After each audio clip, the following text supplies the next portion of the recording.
اسلام ظاہر ہے ہم ایک طرف تو ہم یہ کہتے ہیں کہ ہم دین اسلام کے پیروکار ہیں, ہمارا فرم بلیو ہے کہ جی ہمیں مرنا ہے, ہمیں اللہ کو جواب دینا ہے, اور ہم دوسرا یہ کہ اس کنڈکٹ پہ چلنا بھی چاہتے ہیں لیکن ہم چلنا بھی نہیں چاہتے. بات یہ کہ صفائی نصف ایمان ہی اتنا بھاری جملہ ہے, اتنا وزنی جملہ ہے کہ صرف اسی جملے کے وزن کو اگر ہم سمجھ لیں تو ہماری پوری زندگی جو ہے سنکڈ ہو جائے. ماحولیاتی آلودگی کی ابتدا ہمارے اپنے گھر سے ہوا کرتی ہے, فرد سے ہوا کرتی ہے. ظاہر ستم یہ ہے کہ آج جیسے میں نے ایک مثال دی کہ ہم اپنا کوڑا جو ہے باہر پھینک دیتے ہیں, پھر جی وہ محلہ جانے اور مطلب لوگ جانے اور مطلب حکومت جانے, مطلب ہم اپنی گندگی کو اٹھا کے کسی اور کے سپرد کر دیتے ہیں اور پھر ہمیں پرواہ نہیں ہوتی. تو اور میرا اپنا خیال ہے کہ مسائل کی ابتدا یہاں سے ہوتی ہے, جو بے انتہا مسائل ہمارے سامنے اس کی ابتدا یہاں سے ہوتی ہے. اس کے بارے میں اسلام کیا کہتا ہے, ذرا یہ بتلائیے.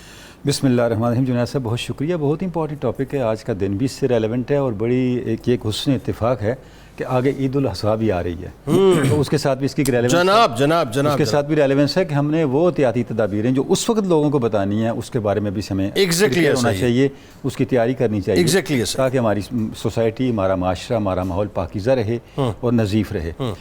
جس طرف آپ نے اشارہ کیا کہ آلودگی کا آغاز بھی انفارچونیٹلی ہمارے گھر سے ہی ہو جاتا ہے. بالکل ایسا. وجہ کیا ہے؟ وجہ یہ ہے کہ اسلام نے جو اخلاقیات سکھائی ہے وہ ہمارے کریکٹر کا حصہ نہیں بن سکی. جس مسئلے کو دیکھیں, ہر مسئلہ فرسٹ پرسن سے شروع ہوتا ہے, I am the first person. ادھر سے خیر شروع ہوگی, ادھر سے برائی شروع ہوگی. یہی صورتحال آلودگی کی بھی ہے. بالکل ایسا. اگر ہر شخص صرف اپنے ماحول کو صاف رکھنے پہ آ جائے اور یہ دیکھے کہ میرا ماحول صاف رہے اور میری وجہ سے ماحول خراب نہ ہو, تو بہت ساری آلودگیاں یہیں ختم ہو جائیں. ایک کنٹریبیوشن شروع ہو گیا نا اب. ہاں, جس وقت آپ نے یہ بات کہی کہ ہم جب اپنے گھر کی صفائی کرتے ہیں, اب آپ مارکیٹوں میں دیکھ لیں, دکان صاف کریں گے, سامان اٹھا کے ٹھا ماریں گے, ایسے ہی روڈ کے درمیان میں پڑا تو پڑا رہے, یہ اچھا ٹھا مار کچرا نہیں ہوتا, ایسے آنے جانے والوں کے سر پہ لگتا ہے. صحیح بات, گاڑیوں کے اوپر لگ رہا ہے ایسا ہی. اچھا اب آپ سر وہ تھرڈ فلور سے چوتھے فلور اچانک ایک شاپر آ کے گرتا ہے, ٹھک کر کے کسی کی گاڑی کے اوپر وہ وعدہ ٹھا مار دیا. میں آپ کو عرض کرتا ہوں, آپ لاہور میں نہر گزرتی ہے, اس نہر کو دیکھیں ذرا, اس پانی کو آپ دیکھ نہیں سکتے جس پانی کو کسی زمانے میں پینے کے لیے بھی استعمال کیا جا سکتا ہے, اور لوگ ابھی بھی اس میں نہا رہے ہوتے ہیں. اچھا اب آپ دیکھیں کہ اس میں کیا آلودگی نہیں ہوتی. صحیح بات. یہاں میں ایک حدیث پاک آپ سسم کے ارشاد پاک جناب میں پڑھنے کی سعادت آپ کروں گا. آپ سسم نے ارشاد فرمایا, اور ترمذی شریف کی حدیث ہے, نظفوا افنیتکم ولا تشبہوا بالیہود. اپنے گھر کے سامنے والے میدانوں کو صاف رکھا کرو. اپنے گھر کے سامنے والے میدانوں کو کیا بات کرو. یہ یہود کا طریقہ ہے کہ اپنے سامنے گھر کے سامنے گند کی پرواہ نہیں کرتے. اور ان کی مشابہت نہ کرو. اب آپ تصور کریں یہ حدیث پاک کتنی ریلیونٹ ہے ہمارا جو ایٹماسفیئرک اور ایکولوجیکل بیہیویئر ہے اس کے ساتھ. یعنی کیا نفسیات کو سرکار علیہ السلام نے 1450 برس پہلے ایڈریس کیا ہے.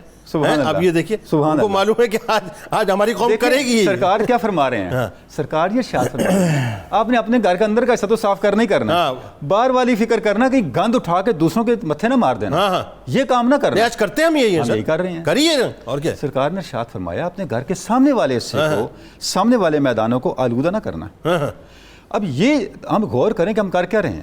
دیکھیں حدیث پاک ہے, مومن اپنے لیے جو پسند کرتا ہے دوسروں کے لیے بھی وہی پسند کرتا ہے. وہی بات ہے. کیا میں چاہتا ہوں کوئی کوڑا کرکٹ اٹھا کے میرے گھر کے سامنے پھینک دے؟ نہیں, کبھی نہیں. پھر میں کیوں کرتا ہوں؟ تو میں یہ کام کرنے پہ ہر وقت تلا ہوا ہوں. اچھا یہ انسان کی انسٹنکٹ اور جبلت میں بھی ہونا چاہیے نا, یہ ہوتا ہے. دیکھیں نفاست جو ہے وہ بڑی, دیکھیں میں عرض کرتا ہوں جنید صاحب, جو انسان کی جبلت ہے نا, انسان کی طبیعت 3 طرح سے بنتی ہے.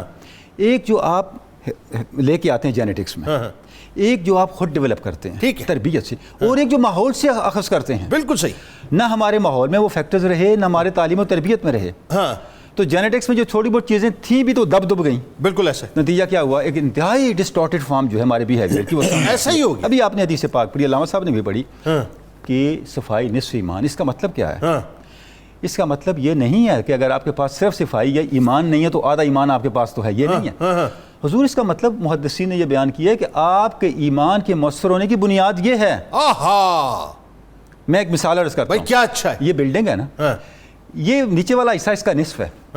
اس کا مطلب کیا ہے, یہ نہیں ہے تو اوپر والا بھی نہیں ہے. اوپر والا, ویری گڈ, کیا بات, اس پہ کھڑا ہے. یعنی صفائی فاؤنڈیشن ہے آپ کے ایمان, آپ کے ایمان کی برکت ظاہر ہو جائے گی. کیا بات ہے. آپ نے ارشاد فرمایا جس نے گھر کی صفائی رکھی, کنز المال کی حدیث ہے, اس کے گھر میں برکت ہوگی. واہ.